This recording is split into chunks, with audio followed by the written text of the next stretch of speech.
കൂടുതൽ വാർത്തകളും വീഡിയോകളും കാണാൻ ഈ ചാനൽ സബ്സ്ക്രൈബ് ചെയ്യുക. കൂടെ ബെൽ ബട്ടൺ അമർത്തുക. ഏഷ്യ ലൈവ് ടിവിയിലെ ഫെങ്ഷി പ്രോഗ്രാമിലേക്ക് ഏവർക്കും സ്വാഗതം.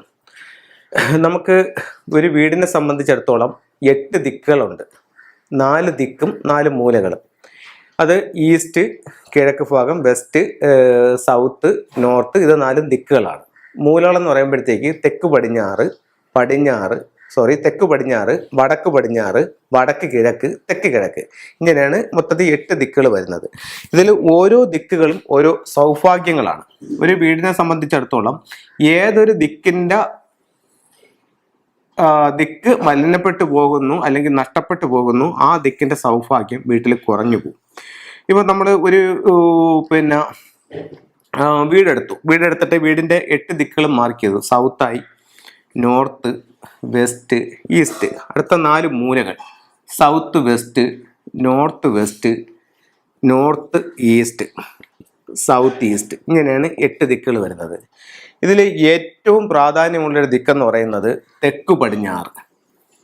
അതായത് നമ്മളൊരു വീടിനെ സംബന്ധിച്ചിടത്തോളം അല്ലെങ്കിൽ നമ്മൾ പ്രോഗ്രാം ചെയ്യുമ്പോഴത്തേക്ക് നമ്മൾ എത്ര തവണ പറഞ്ഞാലും ഈ തെക്ക് പടിഞ്ഞാറിൻ്റെയും വടക്ക് കിഴക്കിൻ്റെയും കാര്യങ്ങൾ നമുക്ക് അത്രത്തോളം പ്രാധാന്യമുള്ളത് കൊണ്ടാണ് എത്ര തവണ പറഞ്ഞിട്ട് നമുക്കത് മതി വരാത്തതും, അല്ലെങ്കിൽ ആൾക്കാർ അവിടെ കൊണ്ടുവന്ന് വീടിൻ്റെ വാസ്തുപരമായിട്ട് കുഴപ്പിക്കുന്നത് കൊണ്ട് അവരുടെ ജീവിതത്തിൽ ഒത്തിരി പ്രശ്നങ്ങൾ ഉണ്ടാവുകയും ചെയ്യുന്നത് ഈ 2 ദിക്കുകളാണ് മെയിനായിട്ട്. എല്ലാ ദിക്കും ഓരോ സൗഭാഗ്യങ്ങളാണ്. അതിൽ എവിടെ പോയാലും അവിടെ ബുദ്ധിമുട്ടുണ്ടാവും. എന്നിരുന്നാൽ തന്നെയും ഏറ്റവും പ്രാധാന്യമുള്ള 2 ദിക്കുകളെന്ന് പറയുന്നത് എപ്പോഴും തെക്ക് പടിഞ്ഞാറും വടക്ക് കിഴക്കുമാണ്. ഒരു വീടിനെ സംബന്ധിച്ചിടത്തോളം ഇപ്പൊ ഇതൊരു വീട് വെച്ചു, ഇതൊരു വീടാണെന്ന് നിങ്ങൾ കണക്കാക്കുമ്പോഴത്തേക്ക് ഇതിന്റെ തെക്ക് പടിഞ്ഞാറെന്ന് പറയുന്ന ഇത്രയും ഭാഗം, ഇതിപ്പോഴത്തേക്ക് ഇതിനകത്ത് ഇത്രയും ഭാഗം ഒഴിച്ച് വീട് വെക്കാം. ഇപ്പൊ ഞാൻ അടുത്ത സമയത്ത് ഒരു വീട് പോയി നോക്കിയപ്പം ഈ ഭാഗം ഇല്ല. അപ്പൊ ഞാൻ ചോദിച്ചു, ഇതെന്ത് ഇതിന്റെ കന്നിമൂല ഭാഗം നിങ്ങൾ ഒഴിച്ചിട്ടാക്കുന്നു? ബാക്കി എല്ലാ സ്ഥലവും നിങ്ങൾ സ്ക്വയർ ആയിട്ട് ചെയ്തിട്ടുണ്ടല്ലോ, കന്നിമൂല ഭാഗം മാത്രം ഇല്ലല്ലോ, തെക്ക് പടിഞ്ഞാറ് ഭാഗം. അത് സാറേ, ഈ ഭാഗത്ത് ഇവിടെ ഒരു തെങ്ങ് നിപ്പുണ്ടായിരുന്നു. അപ്പോൾ അന്ന് പണി കഴിച്ചപ്പോഴത്തേക്ക് തെങ്ങ് നല്ല കായ്ഫലമുള്ളൊരു തെങ്ങായിരുന്നു. അപ്പോൾ അതുകൊണ്ട് ആ തെങ്ങിനെ ഒഴിവാക്കാമെന്നും പറഞ്ഞ് ഇത്രയും ചെയ്തു. എന്നിട്ട് ചോദിച്ചു, തെങ്ങെന്തിയെ? അത് കുറച്ച് നാൾ കഴിഞ്ഞപ്പോഴത്തേക്ക് ആ തെങ്ങ് ഇത് മണ്ട പോയി, തെങ്ങും പോയി. അപ്പോൾ തെങ്ങ് പോയി, വീടിൻ്റെ കന്നിമൂലയും പോയി. അപ്പോഴത്തേക്ക് ഈ കന്നിമൂല ഇല്ലാതെ വരുന്ന ഒരു വസ്തുവിനെ സംബന്ധിച്ചിടത്തോളം ഈ വീട്ടിൽ സമ്പത്ത് നിൽക്കില്ല എന്നാണ് പറയുന്നത്.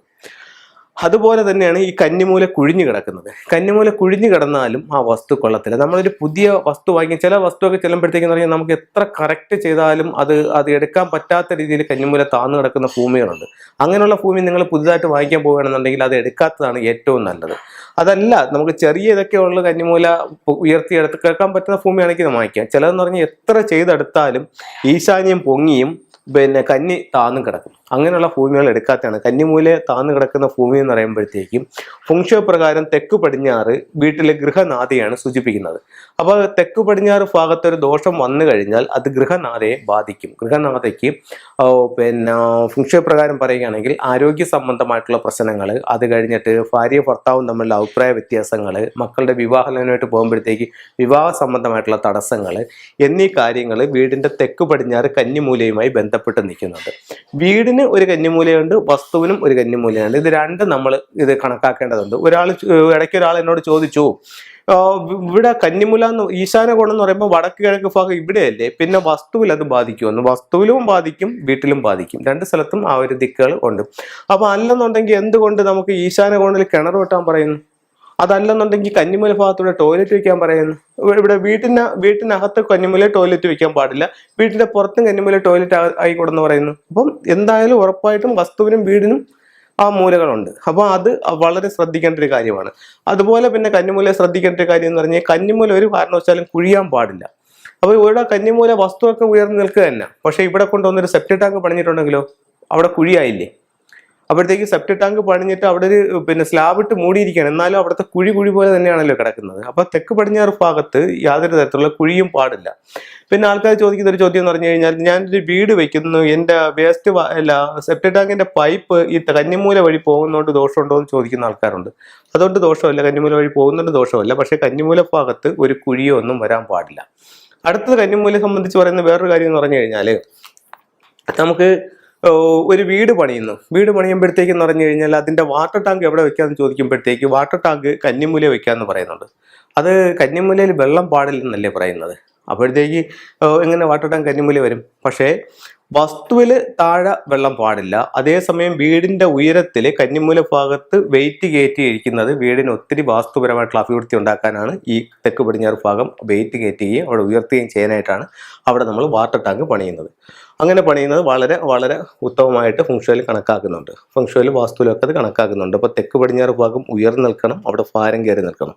അപ്പോൾ കന്നിമൂലയ്ക്ക് ഇത്രത്തോളം പ്രാധാന്യമുണ്ട്. ഇനി ആൾക്കാർ ഇപ്പോൾ വിളിച്ച് ചോദിക്കുന്ന ഒരു ചോദ്യം എന്ന് പറഞ്ഞു കഴിഞ്ഞാൽ, ഞാനൊരു വസ്തു വാങ്ങിച്ചു, വസ്തു വാങ്ങിക്കാനായിട്ട് നോക്കിയപ്പോൾ ഇതിൻ്റെ തെക്ക് പടിഞ്ഞാറ് ഭാഗത്തു നിന്നാണ് ഈ വീട്ടിലേക്കുള്ള വഴി വന്ന് കയറുന്നത്. അത് കൊള്ളാമോ ഇല്ലയോ?